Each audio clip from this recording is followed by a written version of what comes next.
Olá, seja muito bem-vindos aqui no canal. Meu nome é Guilherme Esteves, sou psicanalista lacaniano e hoje a gente vai conversar sobre mais um tema aí que está em todos os lugares, sabe? Mas que acaba que é bem raro ser pensado realmente a fundo. O desejo e o consumo. Já parou para pensar nisso? Você já se perguntou aí por que muitas vezes a gente compra coisa, aquilo que a gente não precisa? Não só comprar, mas o desejo de consumo até mesmo de conteúdo. Por que a gente sente uma certa urgência em ter, mesmo com aquilo que a gente já tem de alguma forma? A psicanálise ela tem muito a nos dizer sobre isso. Vamos aí mergulhar um pouco aí nessa reflexão junto. Ao longo do vídeo, eu vou tentar te mostrar um pouquinho aí como que o desejo inconsciente acaba se estruturando, uh, grande parte aí dos nossos impulsos de consumo. E muito mais do que isso. Entender como que isso pode nos ajudar a ter mais liberdade para poder lidar com os nossos desejos, sem cair em muitas armadilhas do marketing e até mesmo das redes sociais. Fica comigo aqui até o final. Olha, o desejo aí, segundo a psicanálise, especialmente no Lacan, o desejo ele não é uma simples vontade, não é uma vontadezinha qualquer. Não é muito um querer aí com muito consciente, muito racional. O desejo ele acaba sendo uma estrutura que nasce exatamente daquilo que nos falta. Nós acabamos por desejar de alguma forma porque algo nos falta, porque a gente precisa, a gente quer buscar uma certa relação de completude. E é essa falta aí que acaba nos movendo e nos faz buscar, querer mais. E isso é extremamente positivo. A questão é como que a gente lida com essa falta. Mas assim, é muito curioso que o desejo ele nunca se satisfaz plenamente. Assim que a gente acaba conquistando algo, logo outro desejo surge. É como se o objeto nunca fosse o suficiente. Lacan ele dizia assim: o desejo é o desejo do outro. Isso significa, assim, que os nossos desejos eles são profundamente atravessados pela linguagem, pela cultura, pelo olhar do outro. A gente acaba por desejar aquilo que a gente acha que o outro deseja de nós, ou aquilo que a gente imagina que vai nos fazer desejáveis aos olhos dos outros. E é aí que o consumo entra. Ele se apresenta aí como uma promessa de preencher essa falta, mas que é uma falta impossível de ser preenchida. E quando a gente estabelece que o que vai preencher a nossa falta é um bem de consumo, isso traz para a gente o quê? Uma ilusão muito grande. E isso acontece muito, por exemplo, muita questão de procrastinação. Olha, eu vou gravar um vídeo quando eu tiver o celular X, quando eu tiver o microfone tal, porque o que eu tenho hoje não é. E aí eu espero até que esse celular ou até que esse microfone chegue. E aí o que acontece? Eu não tenho minha gravação. Como é que eu vou fazer quando esse celular X, como se magicamente, no estralar dos dedos, eu fosse me sentir completo, eu fosse estar apto a gravar, a fazer isso ou aquilo. Então a gente tem que tomar muito cuidado com a expectativa que a gente cria. E é uma questão até mesmo extremamente existencial. Focar naquilo que eu quero ter e não daquilo que eu quero ser. Mas vamos lá. Pela teoria do Lacan, ele trabalha muito com o conceito de real, simbólico e imaginário. O imaginário é um dos registros que faz a gente amarrar a realidade de alguma forma, construir a nossa realidade. E esse imaginário é um registro no campo das imagens, algo do ideal, sabe? Daquelas identificações que a gente cria, de muita ilusão, de uma forma ou de outra. E o marketing ele trabalha exatamente nesse registro imaginário. Aquilo que a gente imagina, naquilo que a gente pressupõe, numa imagem que a gente constrói de perfeição, de completude, de amor. Então, quando vem uma propaganda, a gente não está vendo apenas um produto. Nós estamos vendo ali uma imagem de nós mesmos, idealizados. Mais felizes, mais amados, mais bem-sucedidos. O consumo ele acaba se conectando diretamente aí com essa promessa imaginária. Se você comprar, você será completo. Mas claro que isso é só uma ilusão. Nenhum objeto aí pode realmente tampar essa falta estrutural que habita no ser humano. No entanto, essas imagens assim são tão poderosas que frequentemente a gente se engana. E a gente é cobrado socialmente por isso de alguma forma. A gente compra não apenas as coisas. Nós compramos as versões idealizadas de nós mesmos. O mercado ele sabe disso. Ele não vende objetos, ele vende significados, ele vende desejos. De quê? De ser aceito em torno dessa completude. De ser amado, de ser aceito, de ser belo, enfim, algo aí que nos falta e que a gente atribui a um objeto, a uma marca, a um produto, que se eu tiver aquilo, eu vou ser completo, vou ser perfeito. Olha, bora entrar no registro real. E é aquele buraco que a gente não consegue preencher. Olha, enquanto que essa imagem, esse imaginário aí acaba nos seduzindo, o real ele nos mostra os limites. O real em Lacan é aquilo que não se simboliza e que acaba por insistir e até mesmo nos incomodar.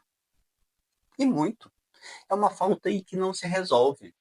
E é justamente por ela existir, esse buraco estrutural, que a gente é tão vulnerável e as promessas de consumo. A gente compra, deseja, busca, mas o vazio persiste. E, na verdade, ele aumenta quando a gente atribui em coisas a solução para esse vazio, para esse buraco. Depois da compra, vem aquela sensação de vazio, que muitas vezes aí nos leva a consumir de novo. E torna aí um certo ciclo, né? É um ciclo que se repete de uma forma sem fim. A indústria do consumo, ela acaba se alimentando aí deste buraco, desse vazio que a gente tem. E promete tampá-lo, com toda certeza. Mas na prática, acabamos mantendo ele aberto e funcionando. E ainda mais do que isso. Piora. Entender essa lógica é extremamente libertador. Significa perceber que a falta ela é constitutiva nossa, ela é nossa mesmo. Todo ser humano tem essa falta. E que a gente não precisa tentar preenchê-la a qualquer custo. Ao contrário, temos que aprender a lidar com ela de uma forma mais consciente, mais real. Mais do que isso, muitas vezes quando a gente fala dessa falta, vem nas pessoas uma certa tristeza, quase uma coisa depressiva, de que, nossa, sempre faltará algo em mim, nunca serei completo. É exatamente o contrário. Pensa num livro. Se você tem certeza absoluta do que está escrito nesse livro, essa garantia, você vai ler? Não. Uma série, um filme, vamos pegar ainda mais um filme qualquer. Você já sabe exatamente o que vai acontecer nesse filme. Qual a vontade que você tem de assistir novamente? Essa falta que nos move, que é, por exemplo, pega a curiosidade. Curiosidade é o quê? É o desejo, é o querer saber mais. Olha como é que é uma falta muito bem canalizada, muito bem direcionada. E esse é o objetivo de um processo de análise. Poder lidar com essa falta de uma forma aí mais fluida. Saber que ela está aqui e que é ela que é positiva, que é ela que nos move, que nos movimenta, que nos faz buscar. Desejo não é o mesmo que necessidade não, tá? E muitas vezes a gente se ilude com isso, porque as coisas são necessárias, que a gente não pode viver sem aquilo. Um ponto essencial aí é esse, que a necessidade vem do termo muito mais uma questão biológica. É comer, beber, dormir, manter o corpo em funcionamento. O desejo acaba sendo o quê? Simbólico. É querer ser visto, reconhecido, amado. E o marketing acaba nos confundindo aí essas duas coisas aí, essas duas ordens de propósito na vida. Faz com que um desejo, que é algo simbólico, que é algo que a gente produz, pareça ser uma necessidade urgente, que sem isso a gente não vai viver. E nós, sem perceber, a gente acaba entrando nesse jogo. Compramos como se a nossa sobrevivência emocional dependesse disso. E essa sobrevivência emocional, nosso cérebro entende como uma sobrevivência física. Como se aquele objeto fosse a ponte mágica para o amor, para o sucesso, para a felicidade, seja lá o que você está buscando. Mas a verdade é sempre o desejo que está operando. Um desejo que, como a gente viu, nunca se satisfaz de maneira definitiva. Por isso que é tão importante separar o que é uma necessidade real e o que é um desejo fabricado aí pela lógica de consumo. Essa consciência muda tudo. Vou te dar um exemplo pessoal. Quando fui abrir o consultório, eu colocava o quê? Para ter um consultório é necessário O que é necessário para abrir um consultório? Pensa aí no meu lugar, pô, me ajuda. Eu coloquei na minha cabeça na época que era necessário poltrona. Além da poltrona é necessário aí um divã. Além do divã é necessário um sofá. Além do sofá é necessário aí água. Além disso, é necessário uma recepção. É necessário um ar-condicionado. É necessário. Fui colocando um tanto de itens na minha lista. E eu não tinha dinheiro para conseguir aí colaborar com esse ideal, né? Ainda bem. Hoje eu consigo entender isso de uma forma completamente diferente. Já há algum tempo, na verdade. O que eu não entendo? O que eu preciso para abrir um consultório? Nada. Na verdade, não entra no ramo da necessidade, nem mesmo ter uma sala. Qual o problema da gente poder ser atendido pelo celular, videochamada? Olha, mesmo que seja presencial. Bora bater um papo, fazer análise aí na praça. Nada me impede disso. Não é da ordem da necessidade, é da ordem do conforto. E, no meu caso, não sei no seu, no meu caso era a forma do quê? De eu não me implicar com aquilo que eu realmente desejava. É uma forma de burocratizar, de colocar barreiras e limites o meu desejo. Nas redes sociais, o desejo de consumo aí acaba se potencializando ainda mais, sabe? A todo momento aí a gente é bombardeado aí por imagens de vidas perfeitas, corpos perfeitos, viagens perfeitas, essa certa sensação de completude. Não é apenas um produto aí que acaba estando em jogo. É também a imagem aí de uma vida extremamente desejável, perfeita. A gente acaba seguindo perfis não apenas porque a gente gosta do conteúdo, mas porque aquilo que a gente deseja, algo que essas imagens aí representam para a gente de alguma forma. Desejamos, assim, o que parece fazer o outro feliz. E ao nos comparar aí, a gente acaba sentindo uma falta ainda mais aguda, mais grave, o quanto que isso nos confronta. A indústria ela sabe disso e acaba transformando o desejo em um motor de venda. Os influenciadores digitais, equipes de marketing, criam diversos aí estratégias, gatilhos emocionais, tudo organizado aí para poder nos manter aí desejando o tempo inteiro, desejando objetos, coisas, posses. E entender isso é começar a construir uma postura muito mais crítica diante aí das avalanches de estímulo que a gente enfrenta todos os dias. O que a gente propõe como essa reflexão não é parar de consumir de forma alguma, mas entender que aquilo que a gente consome não é algo que nos completa, mas sim que o nosso desejo está para muito além disso. Quando você estabelece uma meta, sei lá, vamos colocar que no meu consultório eu tenho uma meta de ter R$ 10.000 por mês. A cada dia, aqui está a meta. A cada dia que eu vivo sem essa meta, eu repito para mim, ainda não tenho os R$ 10.000, ainda não tenho os R$ 10.000, ainda não tenho os R$ 10.000. Opa, cheguei na meta. Uma meta prática, né? Uma meta de posse, de ter algo. Assim que eu atingo essa meta de ter 10 mil, acabou o meu desejo. Surgiu um novo desejo, 20 mil. Eu não tenho. Mas olha só, que no percorrer de toda essa trajetória, o que me marca é aquilo que eu não tenho de posse.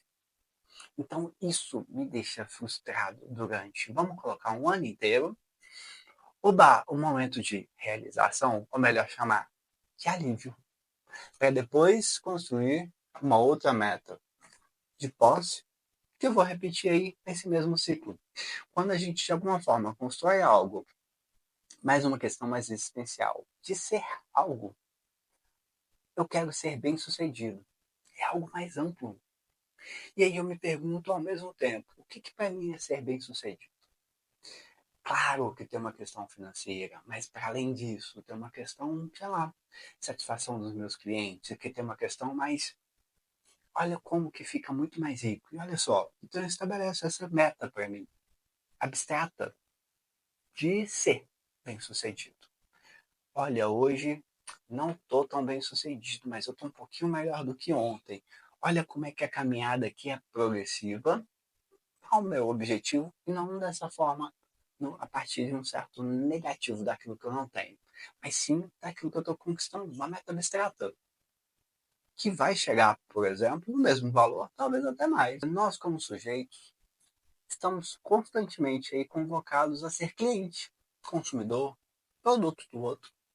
A gente acaba sendo reduzido aí a uns perfis, métricas, dados das redes sociais. E com isso, o desejo acaba sendo capturado, padronizado e massificado. Você passa a não ter tanta clareza, nem tanta escolha, por assim dizer, sobre aquilo que você deseja. Porque isso é estabelecido de alguma forma social. O sujeito acaba sendo convidado a acreditar que ele é aquilo que ele consome.